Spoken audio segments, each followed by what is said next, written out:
Hey guys, it's been a while since I've made one of these for you. I've had a lot of movies that I wanted to talk about, but I've been really busy with life. In fact, today I spent most of the day babysitting my nephew and painting, which is why I look like this right now. I'm a bit of a mess. Anyway, the movie I want to talk to you about is called It Always Rains on a Sunday, which came out in 1947. Here's my little notebook where I jotted down some stuff. It was directed by Robert, I want to say Hamer, but it could be Hammer. It's spelled Hamer, so I'll leave that up to you to decide.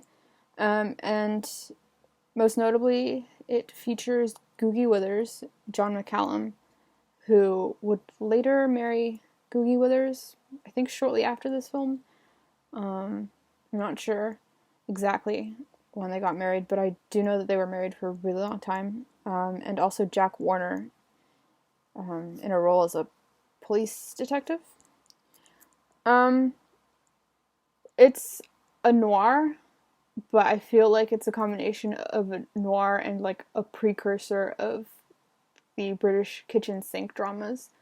But instead of an angry young man protagonist, we get an unhappy housewife living in post-war Britain. I really loved the film. The story was really solid, and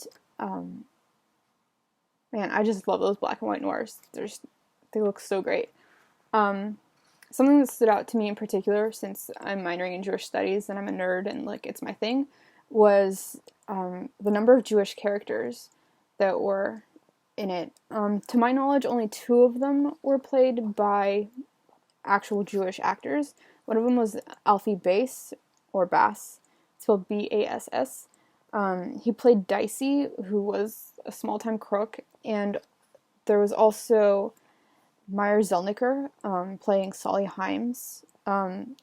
Oddly enough, Meyer Zelnicker wasn't in the credits, I don't think, at the end of the film or at the beginning.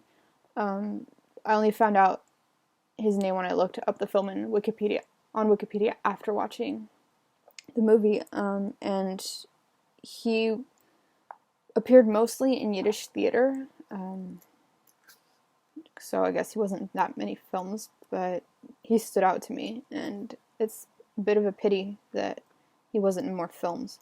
Also, there was a lot of Yiddish used.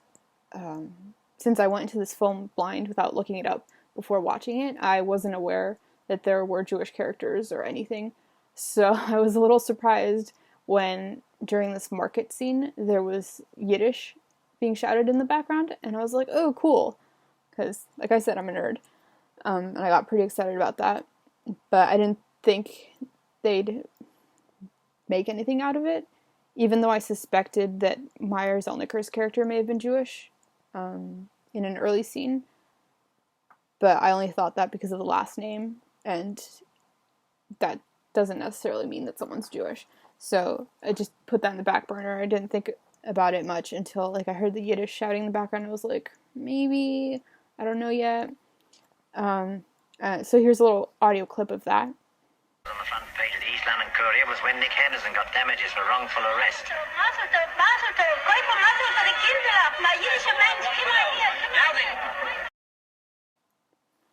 And then there was some more Yiddish being used in this scene with the two Haim brothers. They use the words Meshuggah and Shlemiel, and here's a clip of that. Flowers, Marty? No, Lou. Sadie's gone mad. Absolutely Meshuggah. Why else would she marry a Shlemiel like you? She's a nice girl, Sadie. You ought to get to know her sometime. Here, I brought her some... And in this scene, I think his name is Maury. Yeah, Maury Haim.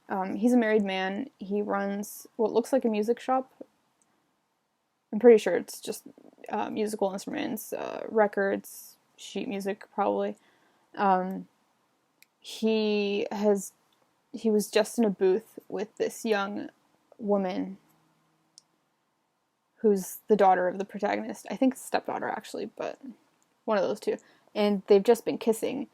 And my initial reaction was, oh my gosh, that Shiksa trying to lead him astray. Um, Unbeknownst to me, a few minutes later, Maury's wife walks into the shop and used the word shiksa, and I got a little too excited about that. So here's a little audio clip of that happening. Now look, Maury, I know all about you and your little shiksas. I've known a long time, even if I hadn't said anything. But I'm not going to have them come here into my house. But Sadie. Morning. And yeah, that's it. Like I said, it's a really good movie. I recommend looking it up, finding it somewhere so you can watch it yourself. You may not nerd out about the Jewish things like I did. Like now I want to do some research into how Jewish men are portrayed in media and literature. And all sorts of fun, nerdy things that one does when they're a nerd like myself. So, yeah, that's it. And hopefully I'll get some more of these done this summer. Bye, guys.